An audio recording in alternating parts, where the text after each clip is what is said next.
नमस्कार, आपके साथ मैं हूं सुमेरा खान। सत्ता के सभी न्यूज मित्रों का स्वागत है। सबसे पहले सत्ते पे सत्ता, यानी 7 खबरें और दिलचस्प जानकारियां एक साथ। आज पहले आपको शिमला में एक मस्जिद के खिलाफ भड़के शोले दिखाएंगे। हिंदू संगठन से जुड़े सैकड़ों लोगों ने मस्जिद के अवैध निर्माण के खिलाफ जोरदार प्रदर्शन किया। मस्जिद के सामने हनुमान चालीसा पढ़ी गई और जो धरना हुआ उसमें कांग्रेस के एक मंत्री ने भी साथ दिया। इस खबर ने शिमला का तापमान कैसे बढ़ा दिया, ये देखिएगा।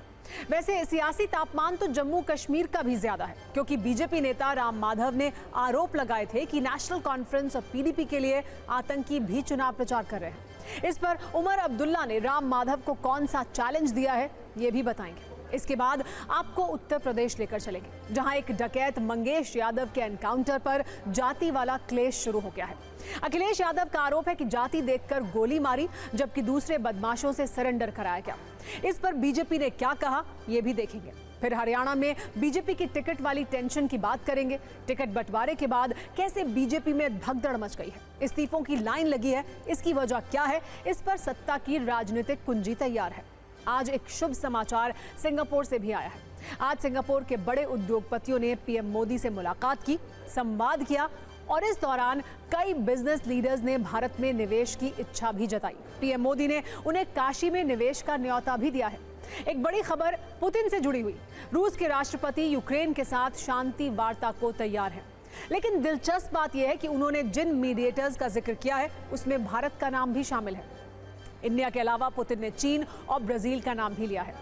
और आज सत्ता में न्यूज मित्रों के लिए आंखें खोलने वाली खबर भी है। अब एक ऐसी ड्रॉप आ गई है, आई ड्रॉप, जो आपको चश्मे से छुटकारा दिला सकती है। पूरी खबर क्या है, आई ड्रॉप कौन सी है और ये कैसे काम करेगी, इससे जुड़े सारे जवाब हम आपको देंगे। तो चलिए सत्ता की शुरुआत करते हैं। सबसे पहले उस खबर से जिस पर आज हिमाचल के शिमला में सड़क से सत्ता तक क्लेश छिड़ा हुआ है।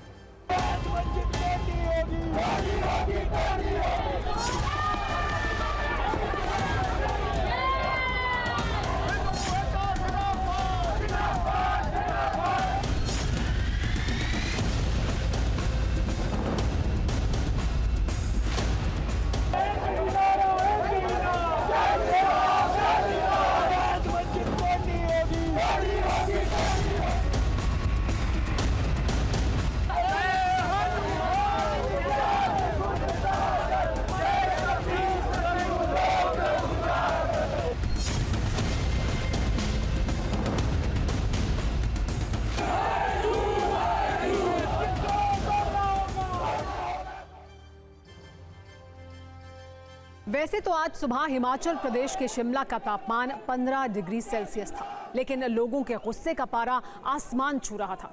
और इसकी वजह है एक ऐसी मस्जिद जिस पर सड़क से लेकर सियासत तक शिमला में शोले भड़क रहे हैं। ये मस्जिद शिमला के संजोली में बनाई जा रही है, लेकिन आरोप यह है कि एक मंजिला मस्जिद को अवैध तरीके से 5 मंजिला कर लिया गया। इसे एक खास मकसद के तहत बढ़ाया गया है। आरोप यह है कि यहाँ बाहर से भी लोग आते हैं और मस्जिद में 300 लोगों को शरण देने की साजिश है। डेमोग्राफी बदलने की कोशिश की जा रही है, ये आरोप भी है। इन गंभीर आरोपों के साथ आज शिमला में मस्जिद के बाहर हिंदू संगठन से जुड़े लोगों ने प्रदर्शन किया, सड़कों पर मार्च निकाला और मस्जिद के बाहर हनुमान चालीसा का पाठ भी किया। लोगों की मांग है कि मस्जिद के अवैध निर्माण को तुरंत गिराया जाए। और खास बात यह है कि खुद कांग्रेस के मंत्री अनिरुद्ध सिंह और कई पार्षद भी हिंदू संगठन की इस मांग के साथ खड़े हैं। इसीलिए हिमाचल में मस्जिद वाली इस खबर पर अब सत्ता का क्लेश भी शुरू हो चुका है। इसीलिए आज हमने शिमला में एक मस्जिद के विरुद्ध शुरू हुए धर्म युद्ध पर अपने न्यूज मित्रों के लिए एक विस्तृत कुंजी तैयार की है। लेकिन पहले आपको उस मस्जिद के अवैध निर्माण की क्रोनोलॉजी दिखाते हैं, जिस पर हिंदू संगठन के लोगों का आक्रोश है। स्थानीय लोगों का दावा यह है कि यह मस्जिद पहले सिर्फ 1 मंजिला हुआ करती थी, लेकिन आरोप यह है कि वर्ष 2010 में मस्जिद पर अवैध निर्माण शुरू किया गया और देखते ही देखते 1 मंजिला मस्जिद को 5 मंजिला तक बना दिया गया। दावा है कि इसके लिए ना किसी की इजाजत ली गई और अब हालत यह है कि मस्जिद की 5वीं मंजिल पर भी लिंटर पड़ना शुरू हो गया है। इलाके में रहने वाले हिंदू समुदाय के लोगों को यह आशंका है कि पूरी साजिश के तहत मस्जिद का अवैध निर्माण किया जा रहा है और मस्जिद के विस्तार के लिए नगर निगम से भी किसी तरह की परमिशन नहीं ली गई है। और अब हालत यह है कि जहां पहले कम लोग नमाज पढ़ने के लिए आते थे, अब वहां नमाज के वक्त लोगों की भारी भीड़ जमा हो जाती है।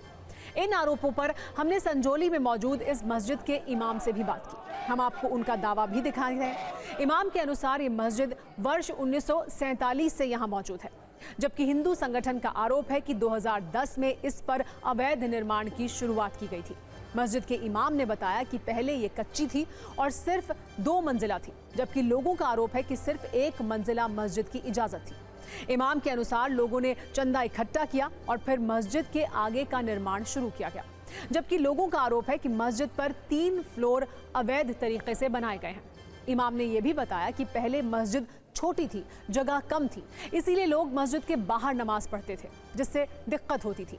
लेकिन हिंदू संगठन का आरोप है कि ये सब डेमोग्राफी को बदलने की एक बड़ी कोशिश है। इमाम के अनुसार जमीन वक्फ बोर्ड की थी, जिस पर 2 मंजिला इमारत पहले से मौजूद थी और बाकी के निर्माण पर मामला कोर्ट में है, जबकि हिंदू संगठन से जुड़े लोगों की मांग है कि मस्जिद के अवैध निर्माण को तुरंत तोड़ा जाए। वैसे दावा यह है कि मस्जिद के इस इल्लीगल कंस्ट्रक्शन को रोकने के लिए 30 से 35 बार नोटिस भी किया गया है, लेकिन काम नहीं रुका। अब इसे लेकर हिंदू संगठन के लोग सड़क पर आ गए हैं। इस पर कैसे सत्ता का क्लेश हो रहा है ये भी दिखाएंगे, लेकिन पहले लोगों का गुस्सा देखिए।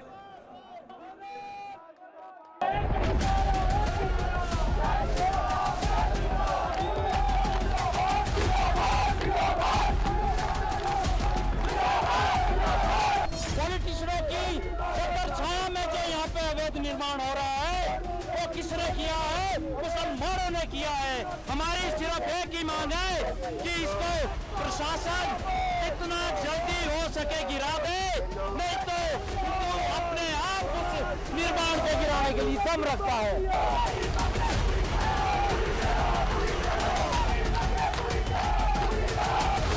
4 मंजिलें इसकी अवैध है।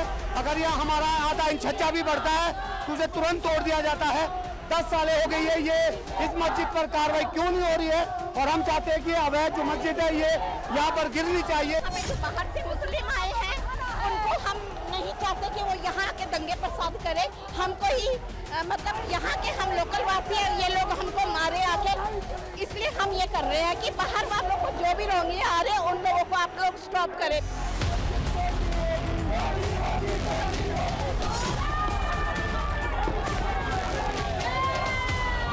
2 दिन का समय हिमाचल की जनता ने समाज ने दिया है। अगर 2 दिन में सरकार निर्णय करती है इसको हटाने का तो ठीक, अन्यथा हिंदू समाज अपना रास्ता स्वयं तय करेगा और हम देखेंगे कि कैसे इसको हटाया जाना है। स्थानीय हिमाचल का मुसलमान है, उनसे हम लोगों को कोई दिक्कत नहीं है। वो लोग सौहार्द से यहाँ रहें, अपने आराम से रहें, शांतिपूर्ण ढंग से रहें। यदि वो बाहर के मुसलमानों के लिए हिंदू समाज के साथ बैर करेंगे तो फिर गेहूं के साथ घुन भी पिसेगा।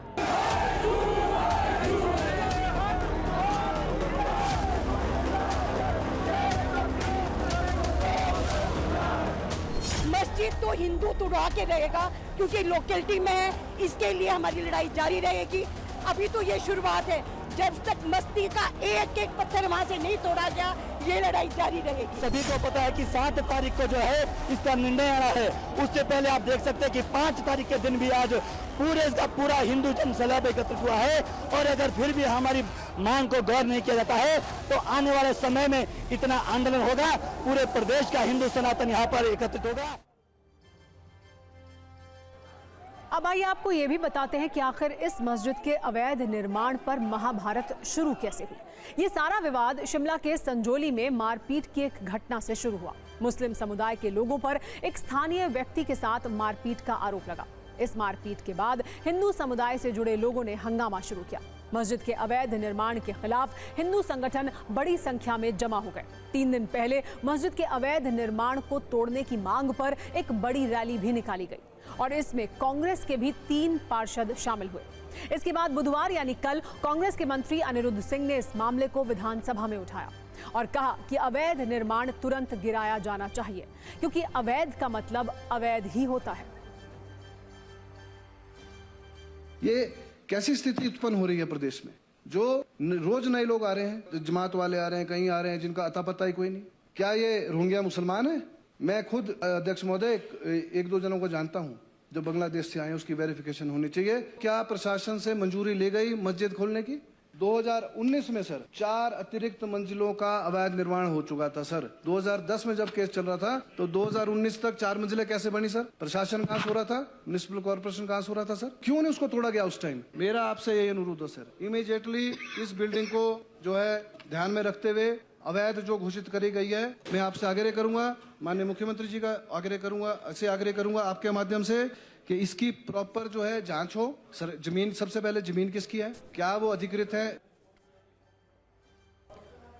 कांग्रेस के मंत्री का बयान, बीजेपी के खेमे से तालियां। ये सब देखने को मिला क्योंकि हिमाचल में कांग्रेस की सरकार है, इसीलिए मस्जिद के वैध अवैध वाले घमासान पर अब असदुद्दीन ओवैसी ने मोहब्बत की दुकान और नफरत का सामान वाला एंगल जोड़ दिया है। ओवैसी ने पूछ लिया कि हिमाचल की सरकार बीजेपी की है या कांग्रेस की। साथ ही ये भी लिखा, हिमाचल की मोहब्बत की दुकान में नफरत ही नफरत है। संघियों के एक झुंड ने मस्जिद को तोड़ने की मांग की है और अब संघियों के सम्मान में कांग्रेसी भी मैदान में आ गए हैं। ओवैसी के अनुसार भारत के नागरिक मुल्क के किसी भी हिस्से में रह सकते हैं और उन्हें रोहिंग्या और बाहरी बुलाना देश विरोधी है। हिमाचल में मस्जिद पर शुरू हुए हिंदू मुसलमान वाले इस धर्म युद्ध पर कैसे सत्ता का क्लेश हो रहा है, इस पर भी एक न्यूज रील आप देखिए।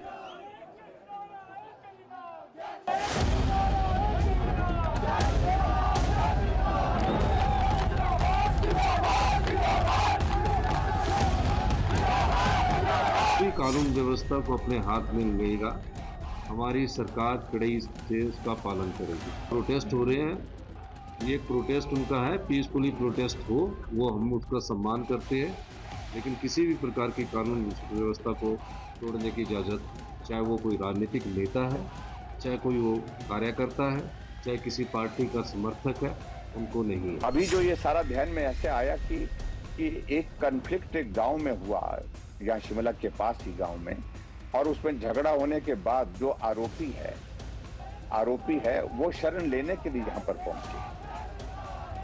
गुस्सा इस बात को लेकर के है कि जो गलत काम करने के बाद जो है वो शरण लेते हैं, कहाँ लेते हैं, तो मालूम पड़ा कि इस मस्जिद में लेते हैं। इसको मस्जिद बनाया गया है जहां 15-18 लोग कभी आते थे, आज वहां पर 300 से ज्यादा लोग वहां पर आना जाना जिन लोग का हो रहा है।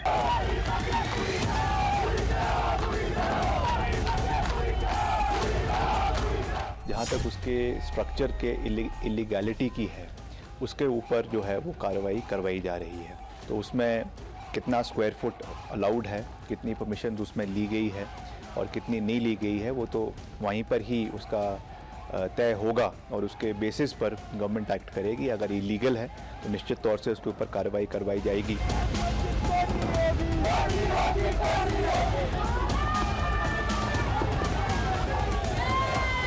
मैं समझता हूँ इलीगल जो भी स्ट्रक्चर है, चाहे वो किसी का भी है, वो गिरना चाहिए। ये मैं इस पक्ष में हूँ। रही बात ओबीसी साहब की, मैंने देखिए सही को सही और गलत को गलत तो बोलना चाहिए। बात ये है, ओबीसी की बात उनकी अपनी सोच है, वो एक समुदाय के दम के ऊपर ही जो है अपना उनकी राजनीति जिंदा है। और सबसे बड़े भाजपा की तो बी टीम है, वो सभी पूरे देश में जो है लोग जानते हैं, वो भाजपा की जो है बी टीम है। खबरों के स्टीयरिंग को अब उत्तर प्रदेश की तरफ मोड़ते हैं, जहां आज मौजूद सीएम योगी आदित्यनाथ बनाम पूर्व सीएम अखिलेश यादव के बीच बयानों और आरोपों का राउंड 2 शुरू हो गया। कल योगी आदित्यनाथ और अखिलेश यादव के बीच बुलडोजर वाला राउंड था, आज एनकाउंटर वाला राउंड शुरू हुआ, जिसमें अखिलेश ने यूपी सरकार पर जाति देखकर एनकाउंटर करने का आरोप लगाया। योगी सरकार पर यह आरोप लगाया गया। योगी आदित्यनाथ ने जिस पर जवाब दिया, उन्होंने कहा कि कुछ लोगों को सिर्फ जाति ही दिखती है। दोनों नेताओं के बीच आरोपों और बयानों वाली लड़ाई आज सुबह सुल्तानपुर में हुए एक एनकाउंटर के बाद शुरू हुई। पहले अखिलेश यादव ने सोशल मीडिया पर एक लंबा पोस्ट लिखा, इसके बाद योगी आदित्यनाथ का बयान आया, जिससे यूपी का राजनीतिक तापमान काफी बढ़ गया। इसी पर आज हमने सत्ता की एक राजनीतिक कुंजी तैयार की है, जिसमें खबर और खबरों का राजनीतिक एंगल दोनों है। लेकिन पहले सुल्तानपुर की पूरी घटना भी समझ लीजिए। दरअसल 28 अगस्त को सुल्तानपुर में एक सर्राफा व्यवसायी की दुकान में डकैती हुई। दुकान से करीब 1.5 करोड़ रुपए के जेवरात लूट लिए गए। पुलिस इस मामले की जांच कर रही थी। इसी दौरान पुलिस को यह सूचना मिली कि 2 बदमाश सुल्तानपुर से जौनपुर की ओर भागने के चक्कर में हैं। एसटीएफ ने उन्हें पकड़ने की कोशिश की, लेकिन अपराधियों ने फायरिंग की। जवाबी कार्रवाई में एक अपराधी मंगेश यादव को गोली लगी, उसे अस्पताल में भर्ती कराया गया जहां उसकी मौत हो गई। मंगेश यादव पर पहले से कई केस दर्ज थे और 1 लाख रुपए का इनाम भी घोषित किया गया था। सोमवार को पुलिस ने इसी गैंग के 3 आरोपियों को गिरफ्तार किया था, जबकि गैंग के सरगना विपिन सिंह ने रायबरेली में सरेंडर कर दिया था। 7 आरोपी अभी भी फरार हैं और आज सुबह इसी गैंग का मंगेश यादव एनकाउंटर में मारा गया। अब तक ये मामला पुलिस और अपराधियों के बीच था, लेकिन अखिलेश यादव ने सोशल मीडिया पर एक लंबे पोस्ट के जरिए योगी सरकार पर कई बड़े आरोप लगाए। उन्होंने लिखा, लगता है सुल्तानपुर की डकैती में शामिल लोगों से सत्ता पक्ष का गहरा संपर्क था, इसीलिए तो नकली एनकाउंटर से पहले मुख्य आरोपी का सरेंडर करा दिया गया। अपने पक्ष के लोगों के पैरों पर दिखावटी गोली मारी गई और जात देखकर जान ली गई। आगे अखिलेश यादव ने और लिखा कि नकली एनकाउंटर रक्षक को भक्षक बना देते हैं। समाधान नकली एनकाउंटर नहीं, असली कानून व्यवस्था है। बीजेपी राज अपराधियों का अमृतकाल है। जनता सब समझती है कि कैसे कुछ लोगों को बचाया जाता है और कैसे लोगों को फंसाया जाता है। अखिलेश यादव के इस सोशल मीडिया पोस्ट के बाद योगी आदित्यनाथ ने कहा कि कुछ लोग जाति के आधार पर समाज बांटने का काम कर रहे हैं। योगी आदित्यनाथ की बातों को आगे बढ़ाते हुए उन्हीं के मंत्री ओम प्रकाश राजभर ने अखिलेश यादव से पूछा, क्या वो सिर्फ यादवों के नेता हैं? जबकि कांग्रेस नेता प्रमोद तिवारी का कहना है कि अखिलेश यादव के सवालों का जवाब मिलना चाहिए। कुल मिलाकर अब इस मुद्दे पर खुलेआम राजनीति हो रही है और दोनों तरफ से राजनीतिक हमले जारी हैं।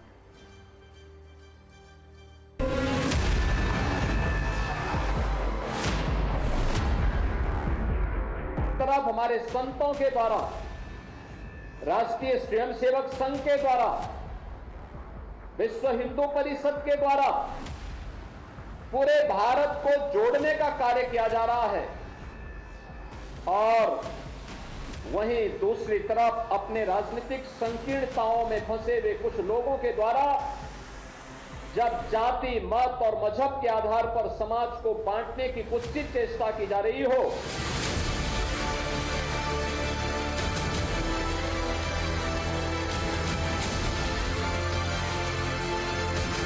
जाति देख करके भी सरकारी अधिकारी और कर्मचारियों का ट्रांसफर पोस्टिंग हो रहा है और जाति देख करके इनकाउंटर हो रहे हैं, तो कहाँ है संविधान? संविधान खत्म करने की पूरी साजिश भारतीय जनता पार्टी कर रही है। बॉलीवुड में 90 के दशक की फिल्म का एक गाना है कि चोट तुझे आए तो दर्द उसे होता है, भाई भाई में अक्सर ये होता है। ये फिल्म का गाना अखिलेश यादव जी पर बड़ा सटीक बैठता है। जब भी किसी अपराधी को एनकाउंटर में गोली लगती है तो दर्द अपराधी के बजाय अखिलेश यादव जी को होने लगता है। उस गैंग में वो शामिल था ना, इस बात का प्रमाण है ना। तो उसको भी जब जानकारी थी उनको, तो उसको भी सिलेंडर करा देते कि सब लोग सरेंडर कर रहे हैं तो तुम भी चले जाओ। 4 बजे भोर में वो भाग रहा है पुलिस के ऊपर फायरिंग करते हुए, तो पुलिस जान बचाने के लिए उसके ऊपर फायर करेगी कि फूलों की वर्षा करेगी, माला लेके पहराएगी। अखिलेश जी पूर्व मुख्यमंत्री, उन्होंने जो सवाल उठाए हैं, चाहे बुलडोजर का हो, चाहे कानून व्यवस्था पर हो, चाहे जाति पर आधारित स्थानांतरण का हो, इसका जवाब सरकार को देना चाहिए क्योंकि पूर्व मुख्यमंत्री है, स्थिति स्पष्ट होनी चाहिए। और अब बात करते हैं कर्नाटक की हिजाब कंट्रोवर्सी की, जहां सिद्धरामैया सरकार ने हिजाब वाली छात्राओं की कॉलेज में एंट्री बैन करने वाले प्रिंसिपल को सम्मानित करने के फैसले पर रोक लगा दी। ये फैसला एसडीपीआई के विरोध के बाद लिया गया है। नोट करने वाली बात यह है कि एसडीपीआई प्रतिबंधित संगठन पीएफआई की राजनीतिक शाखा है। प्रदेश के शिक्षा विभाग ने उडुपी जिले में कुंदपुरा पीयू कॉलेज के प्रिंसिपल बीजी रामकृष्णा को बेस्ट प्रिंसिपल अवार्ड के लिए चुना था, लेकिन फिलहाल उन्हें सम्मानित करने पर रोक लग गई है। आपको बता दें, कर्नाटक में शिक्षक दिवस पर शिक्षा विभाग की ओर से हर वर्ष सबसे अच्छे प्रिंसिपल का सम्मान दिया जाता है। इसी के तहत बीजी रामकृष्णा का चयन हुआ था, लेकिन हिजाब वाली कंट्रोवर्सी शुरू हो गई। कर्नाटक सरकार के इस फैसले पर कई सवाल उठ रहे हैं। विपक्ष इसे हिंदू मुस्लिम वाली राजनीति से जोड़कर देख रहा है। पूरी कहानी बताएंगे, लेकिन पहले आपको 2022 की कुछ तस्वीरें दिखाते हैं जिनमें इस विवाद की जड़ें छिपी हुई हैं। ये तस्वीरें उडुपी के कुंदपुरा पीयू कॉलेज की हैं। जब प्रिंसिपल बीजी रामकृष्णा ने हिजाब पहनकर कॉलेज आई छात्राओं को गेट पर ही रोक दिया था। राज्य सरकार की तरफ से जारी आदेश पर अमल करते हुए उन्हें ये कदम उन्होंने उठाया था। इस घटना पर विरोध की ऐसी चिंगारी भड़की कि उडुपी से लेकर मैंगलोर और मांड्या तक कर्नाटक के अलग अलग जिलों में हिजाब को लेकर प्रदर्शन शुरू हो गए। मुस्लिम संगठन हिजाब की मांग के साथ सड़कों पर उतरे तो हिंदू संगठनों ने हिजाब के खिलाफ आवाज बुलंद की। कई दिनों तक चले विरोध प्रदर्शन के बाद मामला अलग अलग अदालतों में गया। वहां से ये होते हुए शीर्ष कोर्ट में पहुंचा। इस बीच कर्नाटक के शिक्षा मंत्री मधु बंगारप्पा ने इस विवाद पर क्या कहा है, पहले उनका बयान सुनिए, फिर इस खबर को हम आगे बढ़ाएंगे। have to just look into the matter. No decision has been taken, but it's just withheld for now. I've told them to recheck and then get back to us, because I don't do that. There is a committee for that. Not verified by the committee earlier, No, they should have done. They should have done. That's a mistake. For everything, they have to purely verify everything and then send it to us. And once they send it, we usually clear it. But once it has come into public domain, to our knowledge also, then we had to put it on hold for now. The way he treated the children, that is the issue, that's all. If nothing is done, no problem is there, then we'll take a call. We'll have to do that. Not about double standards. See, don't politicize this issue. Karnataka सरकार के नए फैसले से फिर हिजाब का मुद्दा ज्वलंतशील हो चुका है। बीजेपी और हिंदू संगठनों के नेता फैसले के खिलाफ आक्रामक बयानबाजी कर रहे हैं, जिसने बेंगलुरु से दिल्ली तक सियासी गलियारों का तापमान बढ़ा दिया है।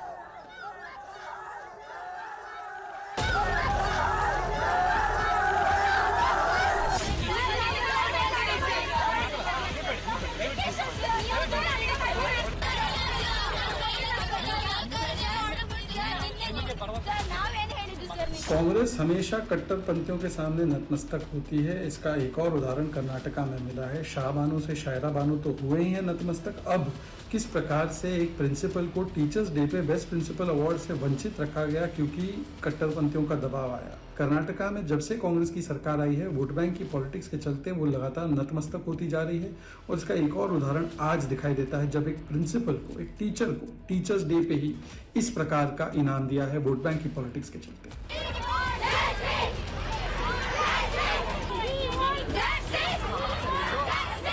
This government is working only for the one particular community, right from the day it is elected.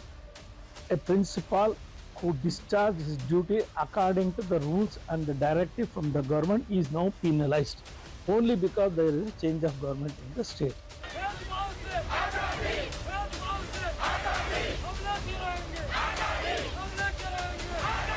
We condemn that. We say it is definitely Congress government, state government, which is acting on the appeasement of minorities, which is, we are condemning that on behalf of Vishwa Hindu Parishad.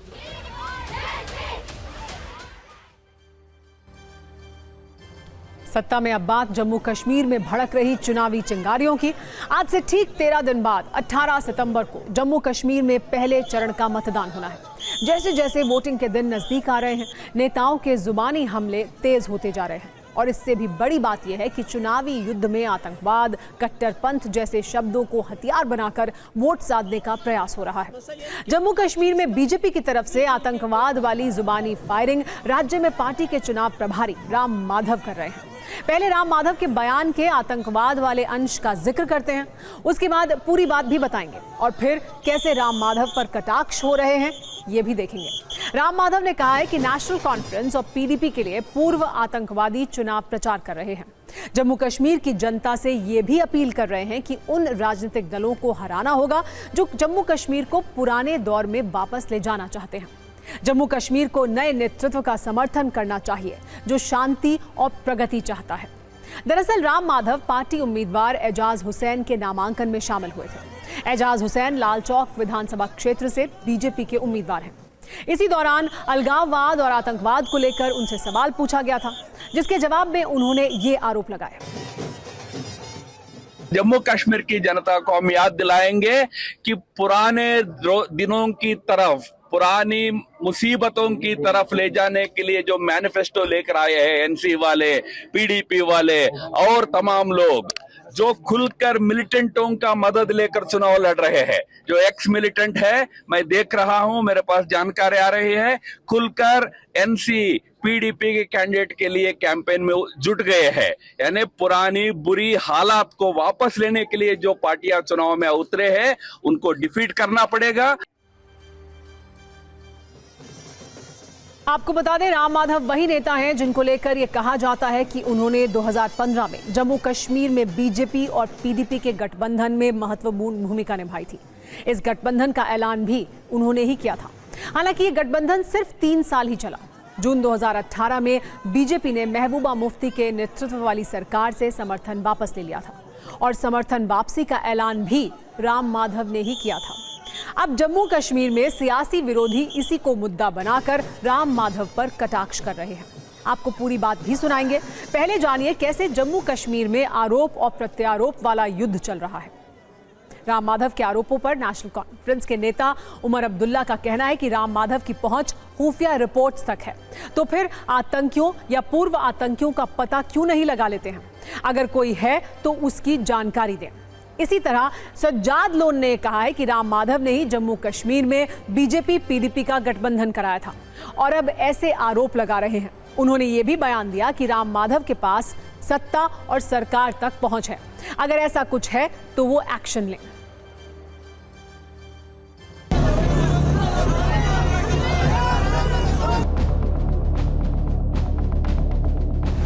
I think it's a bit rich of Ram Madhav Sahab to say the national conference is taking benefit from ex-militants.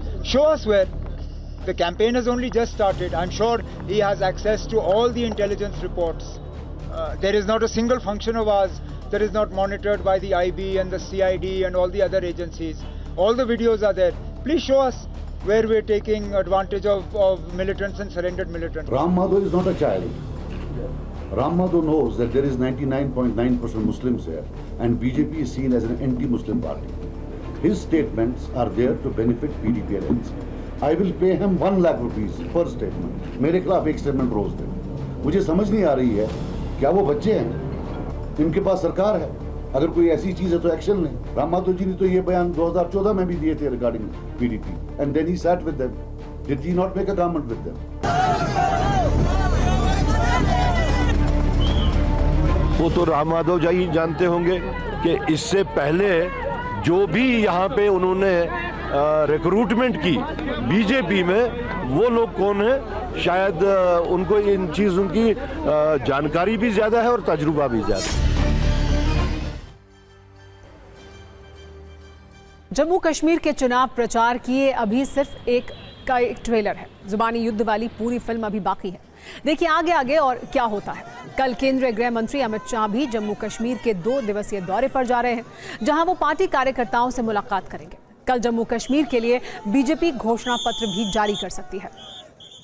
सत्ता में अब शुद्ध चुनावी खबर की बात करते हैं। हरियाणा बीजेपी की पहली लिस्ट आने के बाद बागियों की संख्या में अचानक तेजी आ गई है। पार्टी के अंदर इस्तीफा शब्द काफी ट्रेंड कर रहा है। कल बीजेपी ने 67 उम्मीदवारों की पहली लिस्ट जारी की थी। इसमें कुछ ऐसे नाम हैं जिन्हें उम्मीद रही होगी कि पार्टी उन्हें टिकट देगी, लेकिन जब पार्टी से टिकट नहीं मिला तो अब वो इस्तीफा दे रहे हैं। ऐसे नामों की लिस्ट में रतिया से बीजेपी विधायक लक्ष्मण नापा पहले नंबर पर है। जेल और बिजली मंत्री रह चुके रणजीत चौटाला ने रानिया से टिकट ना मिलने से नाराज होकर इस्तीफा दे दिया है। हिसार से टिकट ना मिलने से नाराज कुरुक्षेत्र के बीजेपी सांसद नवीन जिंदल की मां सावित्री जिंदल ने निर्दलीय चुनाव लड़ने का ऐलान किया है। जबकि सोनीपत से पूर्व कैबिनेट मंत्री कविता जैन ने पार्टी को 8 सितंबर तक का अल्टीमेटम दे दिया है।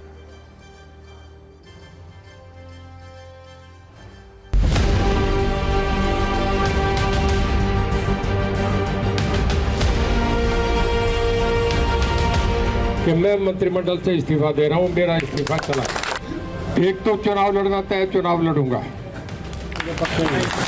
और 90% ये मान के चले कि इंडिपेंडेंट लड़ूंगा। पार्टी ने जो गद्दारों को टिकट देने का काम किया, ये बिल्कुल बर्दाश्त नहीं होगा। इसका हम जो है ना खुल करके जहाँ तक भी हमें कोशिश होगी, हम ये सारे का सारा जो है ना खुल करके विरोध करके और जो है ना उसका विरोध करके उसको हरवाने का काम करेंगे। 3 दिन पहले आज रैली से पहले हमने संगठन के लोगों से पूछा कि ये रैली हमें करनी है कि नहीं करनी, तब भी उन्होंने हमें ये संकेत नहीं दिया कि हम आपको टिकट नहीं देंगे।